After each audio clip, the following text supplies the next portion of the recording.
আজি এটা study table ready কৰা হ'ব যাৰ সাইজটো আপোনাৰ 4 ফুট বাই 4 ফুট বাই 15 ইঞ্চি মান থাকিব হেতুত আপোনাৰ দুটা পাল্লা আৰু এটা ফোল্ডিং টাইপৰ পাল্লা থাকিব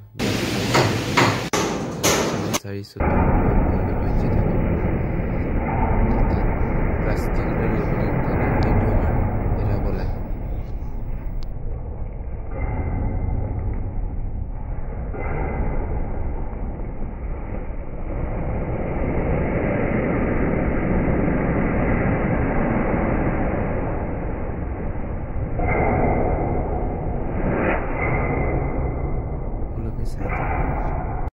तार पिছত আমাৰ এনেকে 28 ইঞ্চি বা ইপিনৰ পৰা 11 ইঞ্চি কাটিলে এনেকে কাটাৰ মেচিনত কাটিব লাগে হাফ কাটিব লাগে যিমানত দাগি লগা আছে ইমানত কাটিব লাগে তাৰ টুকুৰাটো ইপিনে বাছে এটো জিগজাগ মেচিন কোৱা হয় এই জিগজাগ মেচিনটোতে উলাই দিব লাগে কাটি কিনে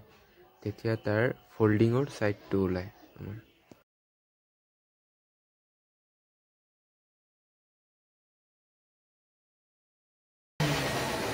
पेस्टिंग मशीन लागिले पेस्टिंग লাগি কিনে তাৰ কাটা কাটি কাম হল তাৰ পিছত ফিটিং কৰাৰ টাইম আহিলে যিমান বস্তু ফিটিং কৰা সব গুনিয়াত ফিটিং কৰা হয় আমাৰ ফিটিং কৰি অলমোস্ট হল বেক সাইড টু লগাব আছে অকল এটো আপনি চাব পাৰে বেক সাইড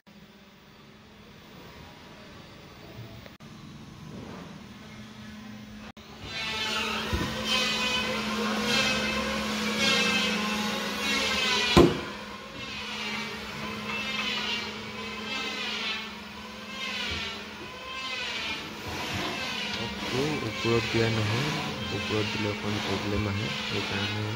ऊपर दिया